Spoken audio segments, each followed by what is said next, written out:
गहलोत इस वक्त कपासन में है और महंगाई राहत कैंप का अवलोकन उनकी तरफ से किया गया। अभी मंच पर वो अपनी बातों को रख रहे हैं सामने, आइए सुनते हैं। परिवार को मिलना जरूरी है। किसी को पैसा है ही नहीं, गरीब आदमी है, मजदूर है, काम करते करते बूढ़ा हो गया, अब सही साथ नहीं देता उसका। वो क्या खाएगा घर पे? वो तो सुबह शाम कमा के खाता था। उसे तो उनके बेटे पोते ऐसे नहीं स्थिति में हो कि वो उनको देखभाल कर सके, या बेटे पोते हो नहीं, तो ये सिक्योरिटी हर परिवार को मिलनी चाहिए जो दुनिया के मुल्कों में है। हम विश्व गुरु बनने की बात कर रहे हैं तो भाई कम से कम घर तो संभालना पड़ेगा हमें। घर का कोई व्यक्ति भूखा नहीं सोए। मैंने नारा दिया था, ये पुलिस वाले आप बैठ जाइए, आप बैठ जाओ, बैठो, आप बैठ जाओ, आप बैठ दो भैया, सब बैठ जाओ, या उधर पीछे निकल जाओ, पीछे निकल जाओ, आप लोग आगे आ जाओ, पीछे निकल जाओ। Very good. बड़ा अजीब लग रहा था कि पुलिस वाले खड़े हैं, मैं बात कर रहा हूँ लोगों से। तो ये जो है, हमने जो ये तय किया कि सबको अधिकार मिले। एक मजदूर भी क्या खाएगा? ठेले वाला है, आज महामारी आ गई, पूरे देश के अंदर महामारी आ गई थी, कितना भयंकर विश्वव्यापी हुई थी कोरोना के अंदर। हमने बहुत, आप देखिए कि महामारी में जो इलाज किया हम लोगों ने फ्री। भीलवाड़ा आपके पड़ोस के मॉडल बन गया, वहां पे पूरी दुनिया के लिए मॉडल बन गया। इतना शानदार काम हमने किया। और मैंने कहा कोई भूखा नहीं सोना चाहिए हमारा परिवार राजस्थान के अंदर। मुझे खुशी है आप सब प्रदेशवासियों के सहयोग से,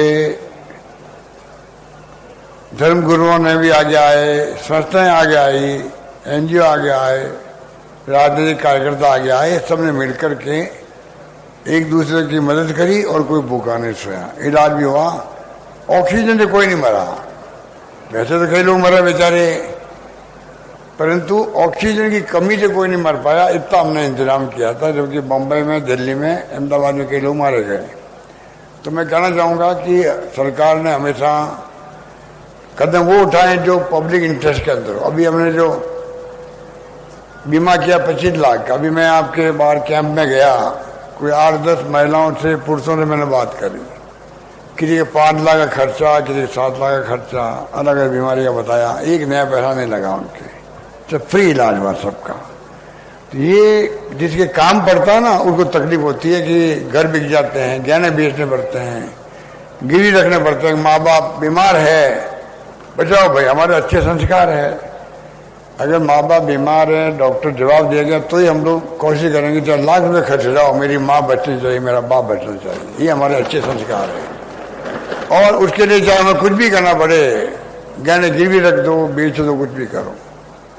अब आपको ना गहने बेचने पड़ेंगे, ना मकान गिरवी रखना पड़ेगा। पूरा इलाज आपके पिता का, माता का, आपको खुद का, किसी का भी भगवान करे कोई बीमार पड़े ही नहीं। बीमार पड़ेगा तो सबका इलाज फ्री होगा राजस्थान के अंदर, सबका इलाज फ्री होगा। ये हमने इंतजाम कर दिया है, इतना बड़ा कानून बनाया। प्रधानमंत्री भी चाहिए कि वो भी सामाजिक सुरक्षा कानून पास करे दिल्ली के अंदर। ये मैं दबाव बराबर बनाए हुए हूँ पीएम पर, जिससे ये आज नहीं तो कल, कभी न कभी तो ये एक्ट बन के रहेगा सोशल सिक्योरिटी का। ये हमारी भावना होनी चाहिए। जैसे राहुल गांधी ने 6,000 रुपये प्रति परिवार मिलना चाहिए, न्याय योजना लेके आए थे, वैसी भावना एनडीए गवर्नमेंट आनी चाहिए।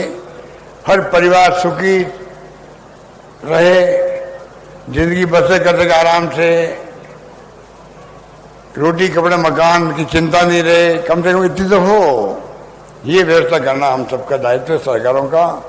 आज 75 साल हो गए आज़ादी को, हम 75 साल मना रहे हैं। तो 75 साल के मनाने के उपलक्ष्य में एनडीए गवर्नमेंट को एक संकल्प करवाना चाहिए, देशवासियों को भी खुद को करना चाहिए कि हम आने वाले वक्त के अंदर राइट टू सोशल सिक्योरिटी कानून पास करेंगे, जिसमें हर व्यक्ति को रोटी कपड़ा मकान का जो नारा है, नारा नहीं रहे, असली के अंदर हर परिवार को रोटी मिले, कपड़े मिले पहनने के लिए, और मकान रहने के लिए मिले। ये होना चाहिए। तो कहने का मतलब मेरा यही है कि आज 500 में गैस सिलेंडर दे रहे हम लोग उज्ज्वला योजना वालों को। अभी लंपी रोग आया, गायों के लिए मर गई गायें, लंपी रोग में तड़प तड़प के मर गई गायें। गौ माता की हम सेवा करना चाहते हैं। बीजेपी वाले तो खुद तो सेवा करते नहीं हैं, बदनाम हमें करते हैं, जैसे हम गोवृक्ष है ही नहीं। अब उनकी पोल खुल जाएगी जब मैं कहूँगा अभी आपको लंपी रोग में मैं 40,000 रुपये एक एक गाय के लिए दे रहा हूँ राजस्थान के अंदर। हिंदुस्तान में कहीं नहीं है, राजस्थान में 40,000 रुपये दे दिए मैंने अभी। 250 करोड़ रुपये मैंने अभी बटन दबाया और 40,000 परिवारों के घरों पे बैंकों में पैसा पहुँच गए। 40,000 रुपये पहुँच गया अभी 10 दिन पहले ही बटन दबाया और 14 लाख महिलाओं को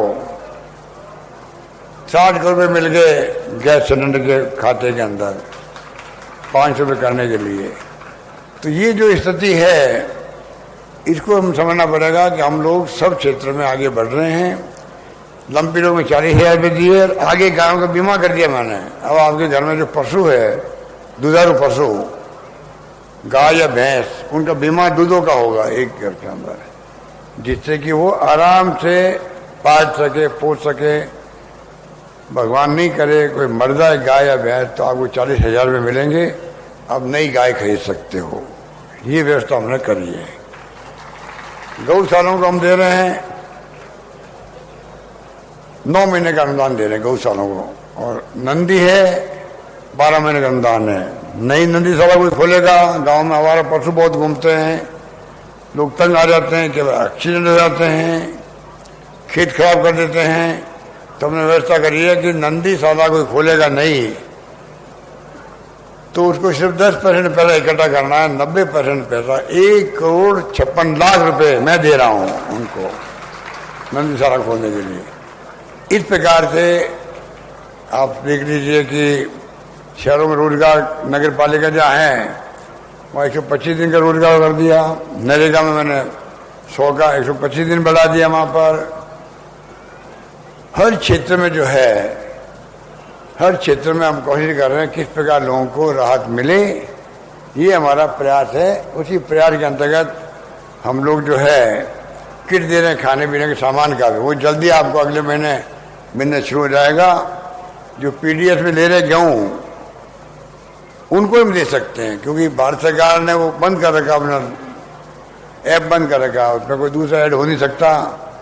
तो उन सबको मिलेगा, गरीबों को हम चाहते हैं उनको भी मिले। तो हमारा प्रयास है किस प्रकार से हम आने वाले वक्त के अंदर महंगाई राहत मिले आपको। कुछ पैसा बचेगा महिलाओं के पास में, तो बच्चों के लिए खाने पीने का सामान है, कपड़े लत्ते हैं, कुछ खरीद पाएगी वो।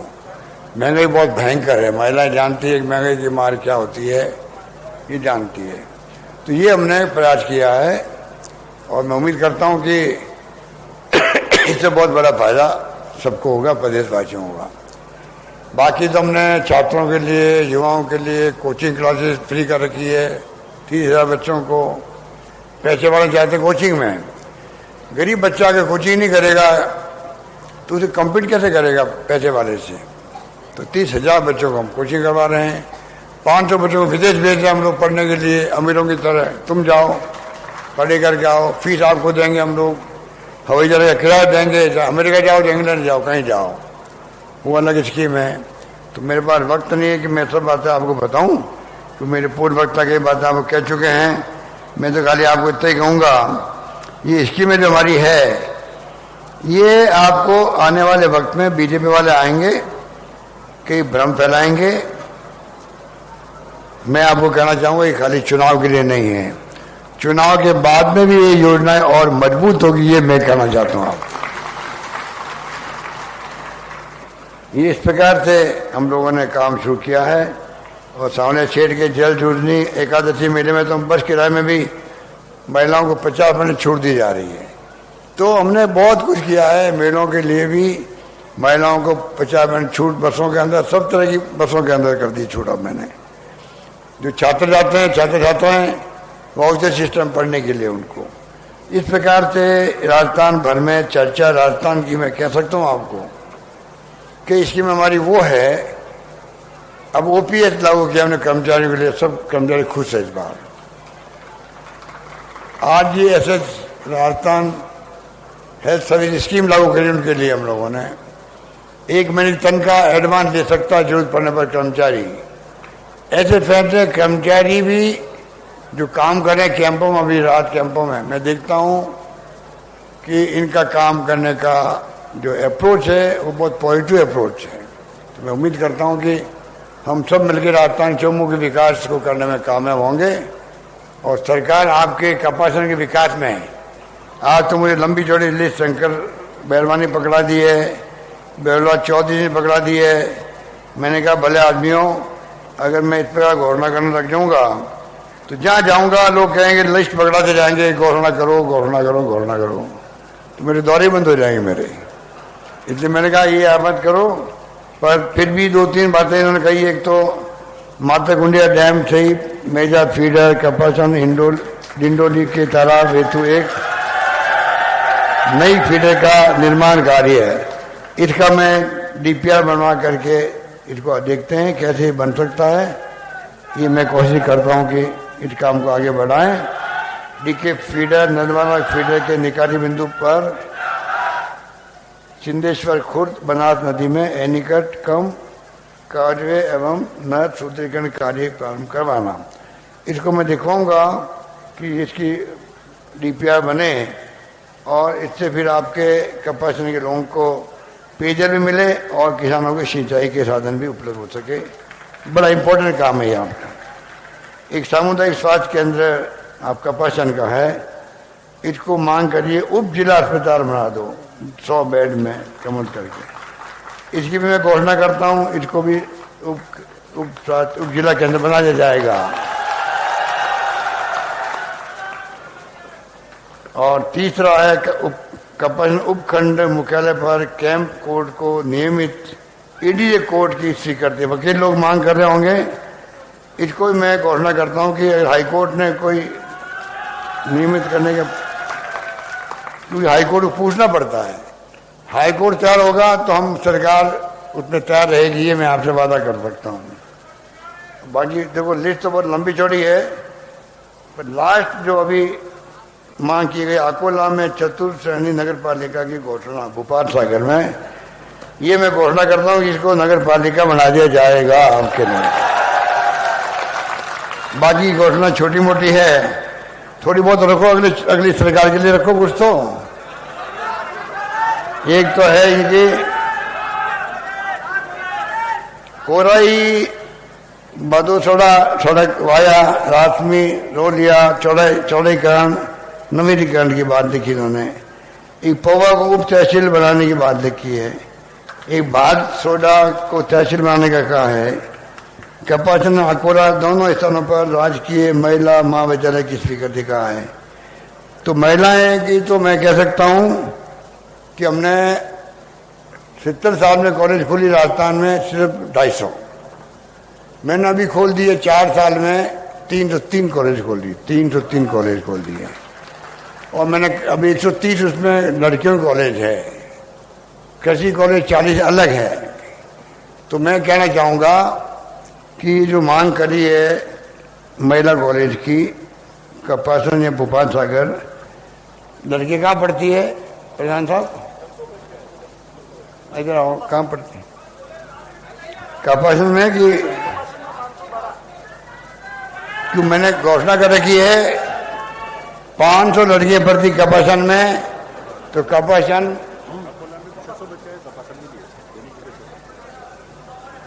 ये दोनों में नोट कर लेता हूं। अगर बच्चे हैं 500 से ज्यादा तो दोनों जगह एक साथ मत करवाओ बाबू, नजर लग जाएगी आपको भी। सब काम करवा दिया आपने, तो आपने मैं सब नोट कर लिया है। इसमें मैं एग्जामिन करवा के मैं चाहूँगा कि गर्ल्स कॉलेज को मैं प्रायोरिटी दे रहा हूँ। जहाँ 500 लड़कियाँ पढ़ती है वो कॉलेज बननी चाहिए, ये हमारी नीतिगत फैसला है। तो सतही आपके ये दोनों कॉलेज जो है इसको मैं एग्जामिन करा लूँगा और फिर मैं घोषणा कर दूँगा। बहुत आपका धन्यवाद, आप लोग पधारे हो, हमारी बातें भी सुनी और हमें बहुत अच्छा लगा। महंगे रात कैंप बहुत यहाँ कामयाब रहा है, जिला परिषद ने भी अच्छा काम किया है और सब मिलकर के लोगों को राहत मिल रही है कैंपों के अंदर। इस बात की मुझे बहुत प्रसन्नता है, मेरी बहुत शुभकामनाएं हैं और मैं उम्मीद करके जाता हूँ कैसी भी स्थिति आएगी, कितने पैसे खर्च करेंगे बीजेपी वाले, रोड शो करेंगे प्रधानमंत्री जी भी, अमित शाह जी भी, ये जितने भी लोग आएंगे दिल्ली के कई नेता लोग, कि उनके पास बड़ी फौज है, पैसा इतना इकट्ठा किया है कि दिल्ली में उनकी 5 सितारा होटलें होती है उस ढंग के उनके बीजेपी के दफ्तर बन रहे हैं, आप समझ जाइए।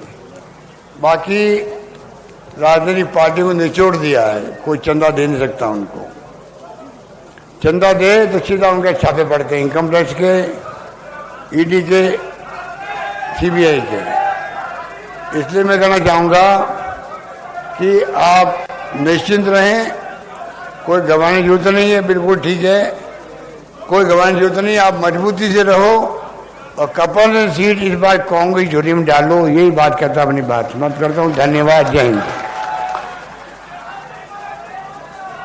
बहुत बहुत आभार। आप लोगों अपनी बातों को रखा और साथ ही साथ यहां स्थानीय लोगों के लिए घोषणाएं भी की और साफ तौर पर यहां ये भरोसा भी लिया कि आगामी चुनाव में यहां कांग्रेस को विजयी करें। और साथ ही साथ आपको बता दें, महत्वपूर्ण बात यह है कि लगातार मुख्यमंत्री की तरफ से जिलों का दौरा किया जा रहा है, महंगाई राहत शिविरों का अवलोकन किया जा रहा है, लोगों की डिमांड के हिसाब से, लोगों की जरूरतों के हिसाब से वहां घोषणाएं भी मुख्यमंत्री कर रहे हैं, उस पर अमल कर रहे हैं। फिलहाल एक छोटी